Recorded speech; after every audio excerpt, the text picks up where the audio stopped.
Hello everyone, Mark here for Marx Max Muscle, and today we are going to take a look at the front relaxed position. And of course, in most cases, this is the first pose or position that we see of any bodybuilders. And what we're going to do is we're going to go back throughout the history of the sport. We're not going to actually go back prior to this. This is the 70s. We're not going to go back before then.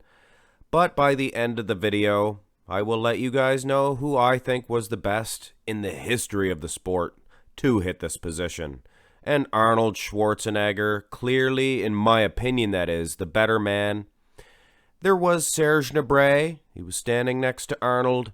Aesthetically, he was just, well, beautiful, I guess you could say, for the lack of a better term. Very impressive. But I'm looking for size, clavicle width, shoulder width, just mass, and even height, because aesthetically, I have to mention this guy as well, Frank Zane. He had an outstanding front relaxed position.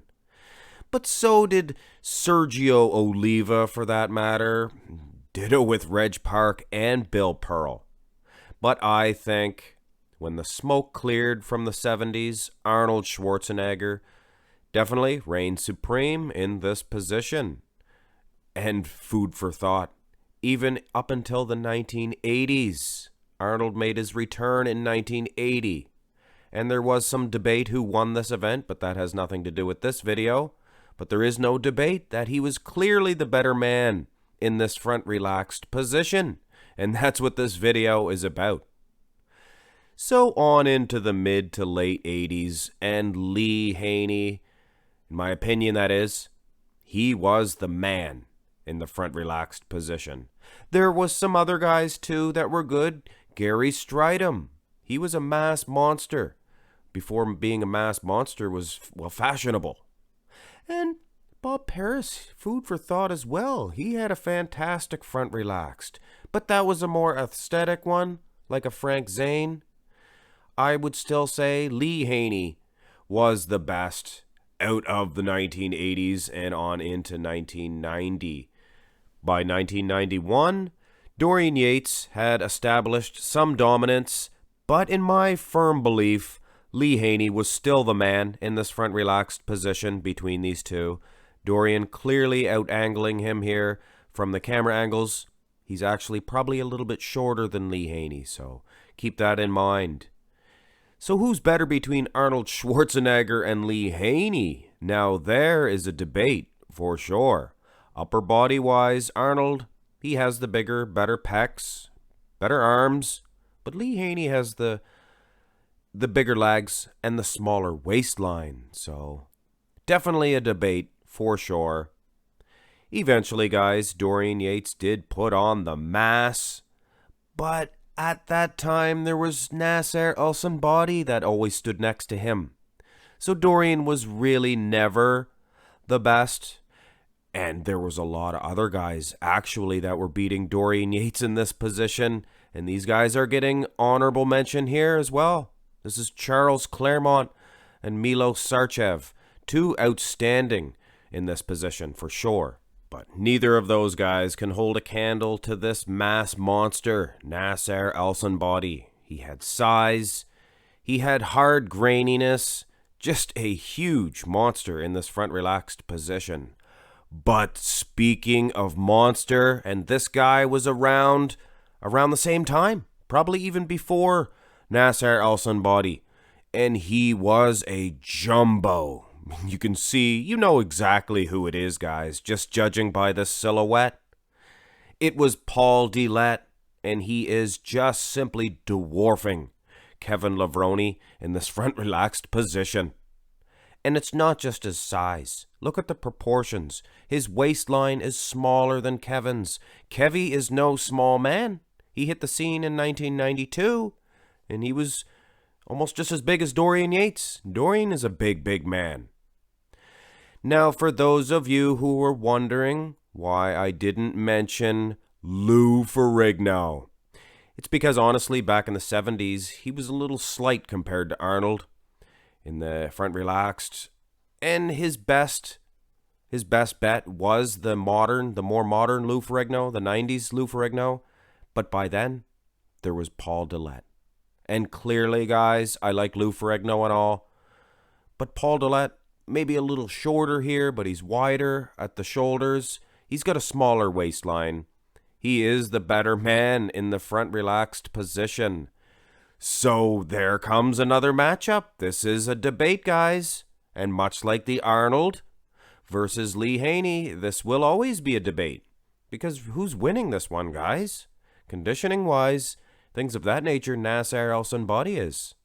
But Paul Dillette is a 6-foot-plus beast. Just enormous. But we're not really using this video as a judging venture. There was this guy here also. This is Jean-Pierre Fuchs, and I like to call him Jean Badin. So for anybody wondering why I didn't put Ronnie Coleman or even Chris Cormier, who was a beast in this pose, in this position, it's because they were being dwarfed so greatly by these beasts. And that's what this video is about, beasts. In my opinion, you need that size. And here's Jean Badin and Paul Dillette. And this is another debate, but in my opinion, Paul Dillette just as big, but much better. And you can see that. And of course, you could have the comparison between these two as well. And I think Nasser El-Sonbaty, clearly Nasser El-Sonbaty, Paul Dillette, two of the greatest of all time ever to hit the front relaxed position. I'm sure by now you guys are guessing who I'm going to name next, and this guy was probably at the top of most of your list, Marcus Ruhl. And when he hit the scene, the word dwarfing was probably used more times than ever, as he was dwarfing guys like Nasser El-Sonbaty. But later on, so was Paul Dillette. Paul probably got a little bit better by this time, and Nasser was definitely worse for the wear. So really, I guess you could say Paul Dillette may be superior over Nasser, but is he bigger and better than Marcus Ruhl? I don't think so. I mean, aesthetically, Paul Dillette, he looks like Frank Zane next to Marcus Ruhl. Marcus has some points about his physique here. Actually, let's bring a 1993 one up so we can get more of their full body, so you can see what I mean. It's just a more aesthetic flow when you take the midsection into consideration for Paul Dillette. So really, I think, in my opinion that is, he is the better man. But it's still, guys, it still can be a debate. Nobody is as wide as Marcus Ruhl. From delt to delt, nobody. Then there was another German giant. Because if you talk about Marcus Ruhl, you have to talk about this guy, Gunther Schlierkamp. And if anybody was mentioning Ronnie Coleman and going to say, oh, you used an older picture of Ronnie, use a more massive one. Well, here in 2005, he was pretty darn huge. So was Jay Cutler. They're both definitely that dwarfing word. I have to use that again. They're being dwarfed by Gunther Schlierkamp. And then there's Marcus and Gunther, two beasts. Marcus, he's going to be much wider, like anybody else. Marcus wider than anybody in the history of bodybuilding, in my opinion. But it's a debate for sure. And then this is a debate as well. In my opinion, I always am going to go with Paul Dillette, I think. It's the midsections, guys. I don't think anybody in the history displayed that height with that size coupled with that midsection while maintaining leg size. And I know you can't see the calves very good, but I'm telling you, he had the biggest set of calves for a guy with that waistline. So is Paul Dillette the greatest bodybuilder of all time to hit the front relaxed position? Well, let's check some modern guys, some current competitors. There's Rolly Winkler. He does look good. I mean, he's a beast, for goodness sakes. And you can't make this video without mentioning Big Ramy, Mamdoua El-Zbaye. I mean, almost 300 pounds. He has to be top ranked, right? Well, there's Cedric Mcmillan, and he's kind of dwarfing both of those guys. In size, that is. I mean, yes, Rolly and Ramy got the muscle, but with the lack of size, I think Cedric Mcmillan may be the best guy in the modern era to hit the front relaxed position. And let's face it, guys, he cannot stand next to Paul Dillette or even Gunther Schlierkamp. So, on reflection, at the end of the day, Arnold Schwarzenegger and Paul Dillette, throughout the history of the sport, have maintained the best front relaxed positions for sure. Arnold Schwarzenegger was still defeating guys well past his prime. Up until the 1980s, he was still defeating all the guys in this position. And ditto with Paul Dillette with modern day guys.